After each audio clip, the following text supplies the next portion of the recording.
ক্ষমতাচ্যুত প্রধানমন্ত্রী শেখ হাসিনার বিরুদ্ধে আন্তর্জাতিক আদালতে অভিযোগ করবে সরকার, আইসিসির চিফ প্রসিকিউটরকে জানালেন প্রধান উপদেষ্টা। স্কন ইস্যুতে সরকারের নেওয়া পদক্ষেপে সন্তুষ্ট হাইকোর্ট, জানমালের ক্ষতি না হয় সেজন্য সর্বোচ্চ সতর্ক থাকার নির্দেশ।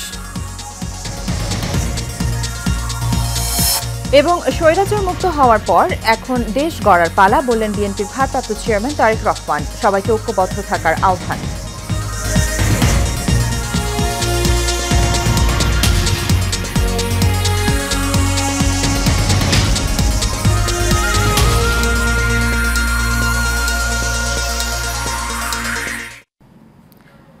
স্বাগত এশিয়ান প্রাইম নিউজে। দর্শক, সংবাদ জুড়ে সাথে আছি সুবর্ণা গোলন্দাজ। শুনছিলেন বিআরবি কেবল ইন্ডাস্ট্রিজ লিমিটেড সংবাদ শিরোনাম। চলে যাচ্ছি বিস্তারিত সংবাদে। ছাত্র জনতার অভ্যুত্থানে ক্ষমতাচ্যুত প্রধানমন্ত্রী শেখ হাসিনার বিরুদ্ধে আন্তর্জাতিক আদালতে অভিযোগ করবে সরকার, এমনটি জানিয়েছে অন্তর্বর্তী সরকারের প্রধান উপদেষ্টা অধ্যাপক মোহাম্মদ ইউনুস। আইসিসির চিফ প্রসিকিউটর করিম এ খান বুধবার ঢাকার রাষ্ট্রীয় অতিথি ভবন যমুনায় সাক্ষাৎ করতে এলে এসব কথা জানান প্রধান উপদেষ্টা। তারা রোহিঙ্গা সংকট, মিয়ানমার পরিস্থিতি, রোহিঙ্গাদের জন্য মানবিক সহায়তা এবং জুলাই আগস্ট গণ আন্দোলনের সময় নৃশংসতার বিচার ও জবাবদিহিতা নিয়ে আলোচনা করেন। অধ্যাপক মোহাম্মদ ইউনুস বলেন, অন্তর্বর্তী সরকার আইসিসিতে শেখ হাসিনা সরকারের বিরুদ্ধে মানবতা বিরোধী অপরাধের অভিযোগ আনবে। এতে প্রায় 16 বছরের দীর্ঘ শাসনকালে জুলাই আগস্ট গণ আন্দোলন চলাকালীন হত্যাকাণ্ড এবং হাজার হাজার গুমের ঘটনা অন্তর্ভুক্ত থাকবে। আইসিসির প্রধান কৌশলী বলেন, তারা বাংলাদেশের আন্তর্জাতিক অপরাধ ট্রাইব্যুনালকে সহযোগিতা করতে চান।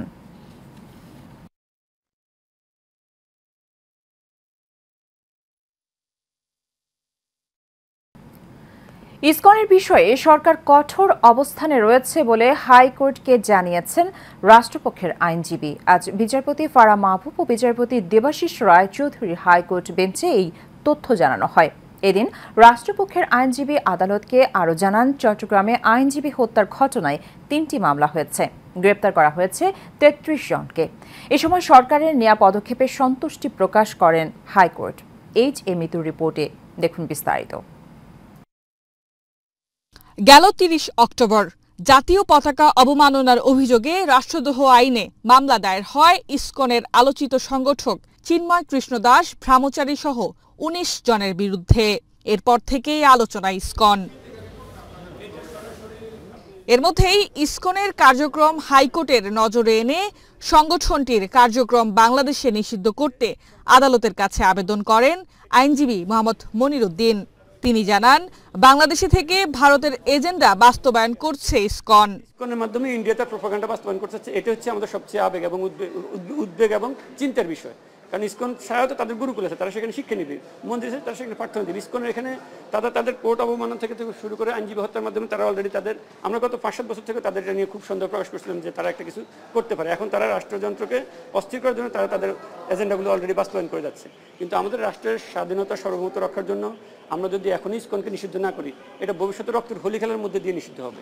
এদিকে আইনজীবী সুরক্ষা আইন প্রণয়নের দাবি ও ইসকন নিষিদ্ধ চেয়ে সংবাদ সম্মেলন করেছে সুপ্রিম কোর্ট বার অ্যাসোসিয়েশন। আমরা সবাই একসাথে পথ চলছি, আমরা একসাথেই থাকতে চাই, কিন্তু কেউ যদি ধর্মের নামে যদি উগ্রবাদী হয় সেই সংগঠনকে আমরা অবশ্যই নিষিদ্ধ দাবি জানাচ্ছি। অপরদিকে হাইকোর্টের এজলাসে বিচারককে ডিম ছুঁড়ে হেনস্থার ঘটনায় আইনজীবীদের বার কাউন্সিল সনদ বাতিল ও সুপ্রিম কোর্টের আইনজীবী সমিতির সদস্যপদ বাতিল করা হবে বলে জানিয়েছেন আইনজীবী সমিতির সভাপতি। HA Mitu, Asian television, Dhaka. দেশের মানুষ স্বৈরাচার মুক্ত, এখন দেশ গড়ার পালা। এজন্য সবাইকে ঐক্যবদ্ধ থাকতে হবে বলে মন্তব্য করেছেন বিএনপির ভারপ্রাপ্ত চেয়ারম্যান তারেক রহমান। বিকেলে লালমনিরহাট বড়বাড়ি শহীদ আবুল কাশেম মহাবিদ্যালয়ে মাঠে শহীদ জিয়া স্মৃতি ফুটবল টুর্নামেন্টের ফাইনাল খেলার প্রধান অতিথির বক্তব্যে তিনি এসব কথা বলেন। বিস্তারিত মন্ডল এনামের রিপোর্টে। লালমনিরহাট বড়বাড়ি শহীদ আব্দুল কাশেম মহাবিদ্যালয় মাঠে শহীদ জিয়া স্মৃতি ফুটবল টুর্নামেন্টের ফাইনাল খেলার আয়োজন করা হয়। এতে প্রধান অতিথি হিসাবে বিএনপির ভারপ্রাপ্ত চেয়ারম্যান তারেক রহমান ভার্চুয়ালি যুক্ত হন। এ সময় বিএনপির ভারপ্রাপ্ত চেয়ারম্যান বলেন, আগামীতে দল মত নির্বিশেষে সবাইকে নিয়ে আমরা এক নতুন বাংলাদেশ গড়তে চাই। সেখানে সবাইকে মূল্যায়ন করা হবে তার যোগ্যতা ভিত্তিতে। এই জন্যে ঐক্যবদ্ধ থাকার বিকল্প নেই বলেও জানান তিনি। যে সকল জেলা থেকে এখানে একত্রিত হয়েছেন নেতৃবৃন্দ, আপনাদেরকে অনুরোধ করব, আপনারা আজ এখানে যা দেখে গেলেন, আপনারা দয়া করে চেষ্টা করবেন নিজ নিজ এলাকাতেও যেন এই ধরনের টুর্নামেন্ট অনুষ্ঠানের আমরা আয়োজন করতে পারি। তারেক রহমান আরও বলেন, যে ব্যক্তি যে বিষয়ে মেধাবী তার মেধাকে মূল্যায়ন করে সেই বিষয়ে দক্ষ করে গড়ে তোলা হবে। সমাজে মোটামুটিভাবে একটি ধারণা আছে যে পড়ালেখা করতে হবে, পড়ালেখার পাশাপাশি ভালো ইঞ্জিনিয়ার হতে হবে, ডাক্তার হতে হবে। আমাদের সামাজিক গঠনটাই এরকম, সমাজের সামাজিক গঠনটা। কিন্তু ব্যক্তিগতভাবে আমি মনে করি যে একজন মানুষকে যার মধ্যে খেলোয়াড় হিসেবে মেধা আছে, তাকে যদি আমরা সঠিকভাবে গড়ে তুলতে পারি, সে যদি একজন প্রফেশনাল খেলোয়াড় হতে পারে, তাহলে সেই পেশার মাধ্যমেও সে তার পরিবারকে সাপোর্ট করতে সক্ষম হবে। দেশের মানুষের ভিতর থেকে, ভবিষ্যৎ প্রজন্মের ভিতর থেকে যাতে আমরা প্রফেশনাল খেলোয়াড়, প্রফেশনাল সাংস্কৃতিক কর্মীও গড়ে তুলতে পারি, সেই লক্ষ্যে যাতে আমরা সফল হতে পারি, সেই প্রত্যাশা আমি আপনাদের সকলকে সাথে নিয়ে সেই প্রত্যাশা রাখতে চাই। Mondal Enam, Asian television, Dhaka. বাংলাদেশে পরিবেশ বান্ধব ই-ভেহিকল আমদানি সরবরাহ বাড়ানোর আহ্বান জানান রূপায়ণ গ্রুপের কো চেয়ারম্যান মাহির আলী খান রাতুল। রূপায়ণ সিটি উত্তরায় রূপায়ণ সিটির প্রিমিয়াম কার শো অনুষ্ঠানের উদ্বোধনী অনুষ্ঠানে এসব কথা বলেন তিনি। এ সময় রূপায়ণ গ্রুপের অর্জিত সুনাম ধরে রাখার আহ্বান জানান মা এন্টারপ্রাইজের ব্যবস্থাপনা পরিচালক মোহাম্মদ মহসিন খান। মোহাম্মদ শাহজাহানের ক্যামেরায় কাউসার আহমেদের রিপোর্টে দেখুন বিস্তারিত।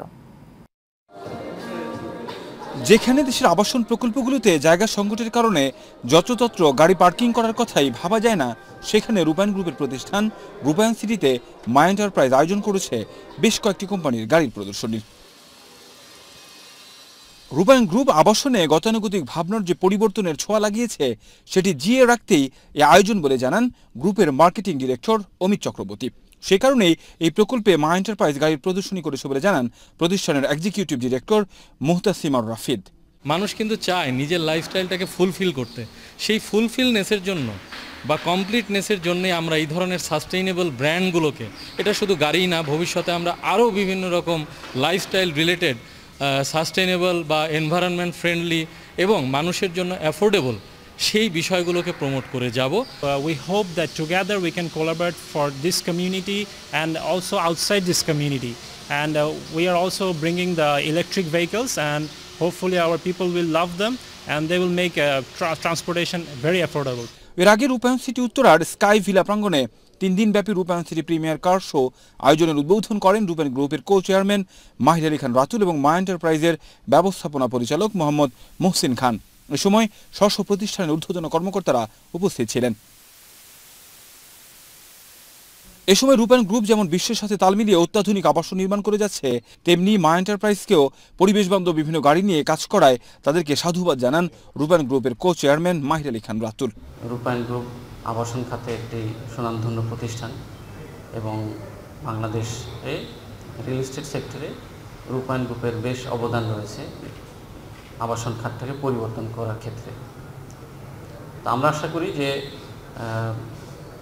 বেইকের সাথে আমরা যে এমইউটা সম্পন্ন করছি, সেখানে বেইক এবং রূপায়ণ শুধু বিক্রয় নয়, আবাসন খাতে এবং অটোমোবাইলের সমন্বয়ের মাধ্যমে নতুন কি সার্ভিসেস নিয়ে আসা যায়, যেটা নাকি প্রোডাক্ট ডেভেলপমেন্ট এবং সার্ভিসেস রিলেটেড ইনোভেশন, এই বিষয়গুলো নিয়েও আমরা জয়েন্টলি যেন কাজ করতে পারি, সেটা আমাদের একটি উদ্দেশ্য থাকবে। বিগত বছরগুলোতে রূপায়ণ গ্রুপের অর্জিত সুনাম যাতে আগামীতেও ধরে রাখতে পারে, সেই আহ্বান জানান মা এন্টারপ্রাইজের ব্যবস্থাপনা পরিচালক মোহাম্মদ মহসিন খান। ঠিক আপনাদের ক্ষেত্রেও আপনাদের যে ব্যবসা, এটা তো ব্যবসা, আমরা ব্যবসা করতে বসছি, এই রিপুটেশনটাকে আপনাদেরকেও কিন্তু ধরে রাখতে হবে। কাজেই এই সার্ভিস বিজনেসটা কিন্তু রিপুটেশন, সার্ভিসের উপর। আমি যদি ভালো সার্ভিস দিই, আমি ভালো কাস্টমার পাবো, মানুষের দোয়াও পাবো। কিন্তু অনুষ্ঠানে পরিবেশের ভারসাম্য রক্ষা হয় এই ধরনের গাড়ি আমদানির আহ্বান জানান রূপায়ণ গ্রুপের উপদেষ্টা সাদাত সেলিম। এসব বিষয় প্রাধান্য দিয়েই মা এন্টারপ্রাইজ গাড়ি আমদানি করে বলে জানান প্রতিষ্ঠানের উপদেষ্টা Sanowar Uddin. The discharge from the automobiles, particularly the CFC, the carbon fluorocarbon, is causing this damage and this global warming. I think What I heard little about from the officials of the Ma Enterprise that they will be assembling and promoting the electrical vehicles. This is what is good for not only for the country, for the entire world. I wish this show a success. With your kind blessing and with the prayers of Almighty Allah, we will be able to fulfill all the criteria. And we are also bringing the new vehicles like JMEV, and we have also an automobile, that means an electric vehicle assembling plant in the high-tech park in Gazipur, that means in Kapashia. রূপায়ণ city সর্বদা তাদের গ্রাহকদের জন্য সর্বোচ্চ জীবনমান নিশ্চিতে আন্তরিকতার সাথে কাজ করে যাচ্ছে। এই ধারাবাহিকতায় বিভিন্ন সময়ে নানান আয়োজন করে থাকে প্রতিষ্ঠানটি। এ সময় রূপায়ণ গ্রুপের উপদেষ্টা অবসরপ্রাপ্ত ক্যাপ্টেন পিজে উল্লাহ অতিথিদের প্রতিষ্ঠানে বিভিন্ন সুযোগ সুবিধা ঘুরে দেখান। কাউসার আহমেদ, এশিয়ান টেলিভিশন, ঢাকা।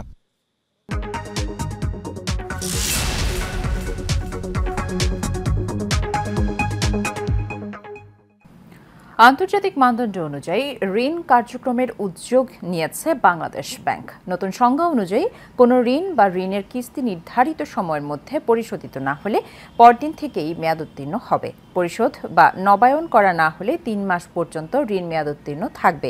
৩ মাস পর থেকে তা খেলাপি হিসেবে চিহ্নিত হবে। এ বিষয়ে বুধবার বাংলাদেশ ব্যাংক থেকে একটি সার্কুলার জারি করে বাণিজ্যিক ব্যাংকগুলোর প্রধান নির্বাহীদের কাছে পাঠানো হয়েছে। নতুন এই নীতিমালা আগামী বছরের ১ এপ্রিল থেকে কার্যকর হবে। আগে ঋণের ধরন অনুযায়ী বিভিন্ন সময়ে খেলাপি হিসেবে চিহ্নিত করা হতো।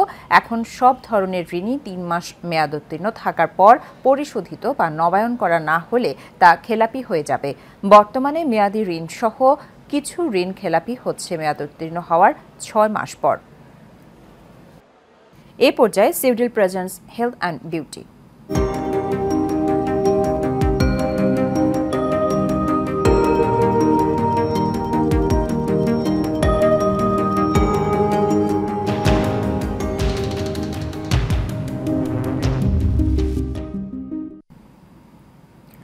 রূপচর্চায় কসমেটিক্সের ব্যবহার দিন দিন বেড়েই চলছে, কিন্তু বেশিরভাগ কসমেটিক্সে লুকিয়ে রয়েছে ক্যান্সারের মতো ভয়াবহ মরণব্যাধি। একটু সচেতন হলেই শরীর ও মুখের সৌন্দর্য বজায় রাখা সম্ভব। রফিকুল ইসলাম রলির রিপোর্টে দেখুন বিস্তারিত।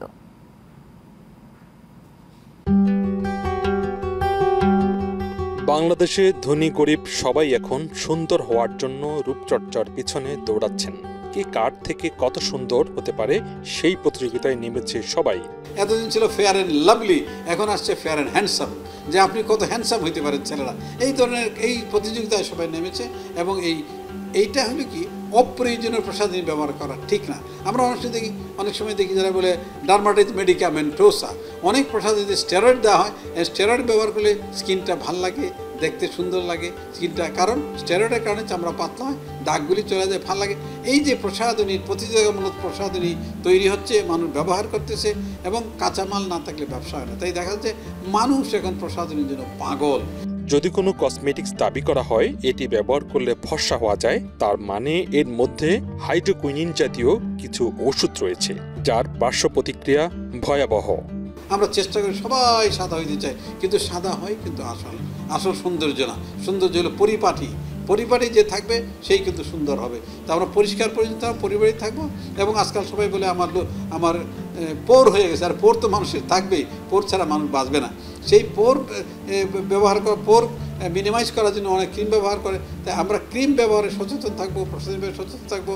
প্রয়োজন ছাড়া কোনো ধরনের প্রসাধনী ব্যবহার করা ঠিক নয়, এতে লাভের চেয়ে ক্ষতি বেশি হয়। শুধুমাত্র কসমেটিক্স ব্যবহার করে সৌন্দর্য আনা যায় না। সময় মতো সুষম খাবার, সময় মতো ঘুম, সময় মতো শরীর চর্চা এবং মুখ পরিষ্কার পরিচ্ছন্ন রাখলে সৌন্দর্য বজায় থাকে। Rafiqul Islam রলি, Asian television, Dhaka. শেষ করব এশিয়ান প্রাইম নিউজ। তার আগে বিআরবি কেবল ইন্ডাস্ট্রিজ লিমিটেড সংবাদ শিরোনামগুলো জানিয়ে দেব আরও একবার। ক্ষমতাচ্যুত প্রধানমন্ত্রী শেখ হাসিনার বিরুদ্ধে আন্তর্জাতিক আদালতের অভিযোগ করবে সরকার, আইসিসির চিফ প্রসিকিউটরকে জানালেন প্রধান উপদেষ্টা। ইসকন ইস্যুতে সরকারের নেওয়া পদক্ষেপে সন্তুষ্ট হাইকোর্ট, জানমালের ক্ষতি না হয় সেজন্য সর্বোচ্চ সতর্ক থাকার নির্দেশ। এবং স্বৈরাচার মুক্ত হওয়ার পর এখন দেশ গড়ার পালা, বললেন বিএনপির ভারপ্রাপ্ত চেয়ারম্যান তারেক রহমান। সবাইকে ঐক্যবদ্ধ থাকার আহ্বান।